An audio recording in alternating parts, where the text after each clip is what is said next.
Welcome back, everybody. My name is BluJay, and we are back once again in my survival world, picking up where we left off in the last episode with the Blacksmith Shop. If you missed last episode, pause this one right now and go check that one out. There's a lot of really cool stuff in it. We built ourselves a massive auto smelter, and you really don't want to miss that. It's pretty cool. So today, we are going to continue building in here, and we're going to build a couple of things. We're going to build a hidden crafting table that, jumps out with redstone and hides itself again when you're done with it, and we're going to build an Anvil refill station, and it's going to be pretty cool. It's a great episode that I've got planned, and I hope you enjoy it. So let's get to building. Okay, so like I said, this is the auto smelter from the last episode. It's pretty cool. We got our roof design, and we're going to jump over here and start building in these two sections today. And the first part we're going to dig out is right here. And this is where our hidden crafting table is going to go. And this design was based off of a design that MumboJumbo built. I think it was a couple of years ago at this point. It's been out for quite a long time, but it's a really nice design. It's really compact, as a lot of his builds are, and it works pretty flawlessly. So I'm going to go grab a few things that we need for this build, and I'll come right back when we're ready to go. Okay, so now that we've got all of our supplies, I just want to show you how this is going to work, basically, before we put all of the redstone down. We're going to dig right there and go down twice and put a regular piston at the bottom and put our crafting table on top. So that's tucked away into the floor, and we'll put a sticky piston on the back. And then we'll put a wall around it just like this. And basically what this is going to do when we're finished is the crafting table will pop up from the floor, and it will actually push these blocks that are on top of it up. And when it comes up, the sticky piston will push the crafting table forward and out of that wall. So it'll come up and it'll pop forward. So this is a really nice design for the pretty confined space that we have to work with here. So let's keep working on this. I'm going to dig some more out, and I'll show you what's next in the plan. All right, so I've dug all this out, and we can't dig anymore because up there, let me jump up here and show you. Right up here is actually the top of our little mountain area. And I mean, we could wall this in, but we don't really want to mess with this terrain just yet. So we're going to be careful not to go too much higher than what we've allotted there. And look at that. That's the wall. That is our wall to our hallways. So we really can't dig any farther forward. So we're pretty confined to this space, and we have, believe it or not, we have just enough space to get this design done. So let's place these couple of blocks here, and that is the wall that will shift. And so I think it needs to come down. Yeah, I don't think I put that in the right spot. I think I need to put one block above it and then the piston. Yeah, let's take that out. Okay, right there. Yeah, that's right. So when the crafting table pops up, those will shift up and align right next to that piston, and then when we're ready to hide the crafting table, those will pop back down. Okay, so we got the easy part out of the way, and now we have to wire this thing up so that it actually works. So we're digging down underneath our pistons, and I think I went down far enough. No, I need to go one more right there. So what we're going to do is we're going to put a lever on this block right here.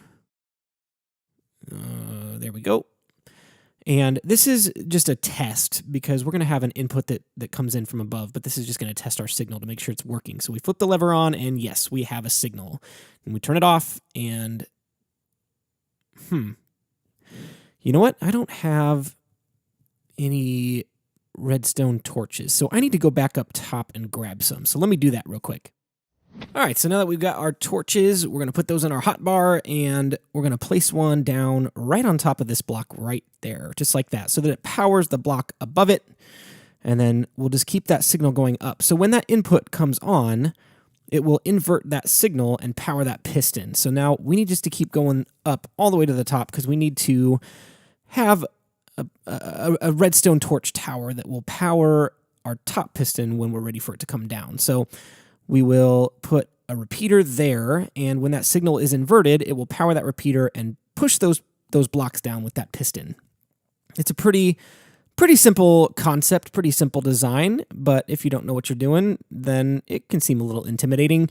And that's kind of the idea with redstone is sometimes, you know, we make it more complicated than it actually is when it's just simple logic kind of stuff. So, yeah, I think it's working. Look, there's our crafting table. It pushed forward and our blocks went up, and we'll flip that lever again. There it is. It went back down, right back into the floor where it should go. Yes, it's hidden. Perfect. So that's the basic circuit, as you might call it. That's the basic circuit. And now what we need to do is, one, we need to decorate this so it doesn't look so hideous and nasty. And we also need to hook up an input switch up top so that we don't have to keep flipping that lever. So I'm going to gather the supplies that we need for that input switch, and I'll be back when we're ready to build it. So before we keep building, I need to show you guys something. This has glitched out on me, and this is why. 2 ticks. 2 ticks on that repeater is where that needs to be set to. I went back and looked at Mumbo's design again because I was having some issues. After I tested it a few times, the wall was locking up on me, so this should fix the problem. Yes. Yep. Take a look at that. Working perfect. Working like a charm. Okay, so this is the area that we are going to build our redstone circuit for our input switch, and it's going to run up here into the back of this log and be activated by a button that we're going to place down. So we'll do that right now, and we'll press it, and nothing happens because none of the redstone is hooked up yet, but we're going to do that now. So let's come back down here, and we'll grab ourselves a repeater right there, and it runs into that block and activates that repeater. Then we're going to come over here and dig out these 2 blocks right here to make room for an upward-facing dropper, just like that, and then place a hopper that feeds right into it, just like that. And then we need to grab ourselves a comparator and place it on top of our hopper. Okay. And then we need to grab one more dropper and place it upward, oh, not upward, front-facing, just like that. And I'll explain what that does and why we've, put that there here in just a few minutes. But we need another repeater running out of that block and a redstone line. And this is the easy part. We run this redstone line all the way up to the top, up this little staircase that I've built, and into the back of our log. And that's it. So if we push that button, it still doesn't work. And let me explain why. That's the hopper and the dropper combination. So if you don't know what this is or not familiar with redstone, this is called a T-flip-flop. And basically what we're going to do is we're going to take one item. It can be any one item. It's probably better to have a non-stackable item, but we'll put one piece of redstone in there, and that should be fine. So what that does is it activates the comparator because it knows that there's a piece of redstone in there, and it activates our redstone line, pushing our crafting table out. And when we take this redstone piece out, it deactivates our redstone line and hides our crafting table again. So when we push the button up top, it'll activate the redstone line and it'll shoot our redstone into that hopper and then insert it in the dropper below. There it is. Oh, no. Yeah. Okay. So we're going to put that back down. When it activates that redstone line, it'll push the piece out, put it into the hopper, put it in the dropper below, and then when we push it again, it'll put the redstone piece that's in the upward-facing dropper directly into the dropper above, reactivating that redstone line. So now you can see it's working. So if you don't understand how this works, I feel like I've explained it pretty well, but I'll put Mumbo's tutorial link in the description below. And push. And there it goes. Oh, I love this thing. It's so cool. Oh, I'm so glad it works. All right, so we need to pretty this thing up a little bit, make it look good. What we're going to do is we're actually going to disguise this as one of our walls. So we're going to make it look like that wall and the rest of the walls in the hallway. So it's truly a hidden crafting table. So we need to place a redstone torch there to turn that lamp on, and then we'll hide away the circuit just like that. And we need to grab some cobblestone, because what we want to do is we want to kind of make it all rugged, just like the rest of the walls in the base. Perfect. Love it. Love it. Then we need to grab our fences right there and place it all the way around just like that. And perfect. It looks just like the rest of our base. We left that area open because we need, room for the crafting table to come out. But this design is all finished and we're ready to move on to the next part of our blacksmith shop. Oh, beautiful. It looks good. Look at that redstone lamp just hiding away when we push that button. Okay, over here. Over here. Moving on. This is where we are going to build our refillable anvil station. So when we break an anvil, it will automatically refill right there. So we've already done a little bit of work in here. We've dug up, and as you can see, that part of the mountain is exposed to the air as well. So we need to be careful with this build as well. This is just a really tight space for the most part of everything that we're building in this little area. We need to be very, very compact. So I've got a design in mind, and we're going to give it a try. So I'll be right back after we grab our supplies. Well, I've got some disappointing news, and it's not that, because that works perfectly. But if we turn around, that is not an anvil refill station. That is just a normal wall, and I'll explain where we're going to put it here in just a second. Here is the next place in our shop with an access hallway and a smelter just for aesthetics, a map wall of our base that we're going to build. That's where our anvil station is going to go, and our project wall. And back over here, this is where we're going to start building next. Well, since this is a blacksmith shop, I feel it is appropriate for us to have a place where we can get tools, because a blacksmith would, probably make tools. So what we're going to do is we're going to carve this out and place down some droppers right here all the way across. There's 5 different types of tools in Minecraft, and we've got 5 different places for them. So then we're going to dig this out, and that's where our redstone circuit is going to go, and it's really not a circuit at all. We're going to place down that log, and on the front of it, we're going to put buttons. This is the easiest redstone build in the history of redstone. So let's disguise this little spot of stone up there and put our item frames where we're going to identify what tools are going where. Get rid of that torch so we can put our button down. And yes, I like that. It's looking pretty good. So let's grab our... Let's see, what do we need? We need our tools. Yes. Okay, so we're going to place down our axe right there, and our pickaxe next, and our shovel, our sword, and our iron hoe. Perfect. Now we know what tools are going where. So the last little part of this is to place down our buttons, and I don't have any, so we need to build some. Let me do that, and I'll be right back. All right, we've got our buttons. Let's put those down right there all the way across. And nothing happens because there's nothing in there. Let's grab a tool real quick. Let's grab that pickaxe and throw that in there, and perfect. It spits it out just like it should. We have a working system. All right, we are in that access hallway that I showed you a little earlier, and that takes us back behind our droppers. And this is where we're going to have a little bit of a loader so that we don't have to reload this thing, once all 9, I believe, 9 tools that the dropper holds run out. So what we're going to do is we're going to run 2 hoppers into the back of each dropper, just like this, and go on across.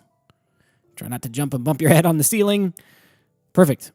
And then on top of that, we need to place down a double chest on each one. There we go. If you don't know how to do this, because sometimes this can be tricky, placing things down on top of chests or on top of hoppers or droppers or things like that. Whoops. That's the worst. Back to what I was saying. If you don't know how to do that, because when you click on a hopper or you click on a chest or a dropper or something like that, it opens up the inventory menu for those particular things, and when you're trying to place something down, that's a little bit difficult when it opens up a menu like that. Perfect. There we go. So the way that you do this is you just tap the sneak button, and it disables that function of opening that menu. So I think I lost one of my chests. Let's run in here and see if it... Did it go into any of these? No. Oh, yep, there it is. But I'm still missing one. Maybe it's in the hopper? I don't know that that's the case, because I thought I hooked them up correctly. Let's run back here and look. Rabbit trails. Not there, not there. Not there. So distracted. I was trying to say something, but... Oh, do you see that up in the corner up there? I found it. How did it get up there? Perfect. I got it. I got it.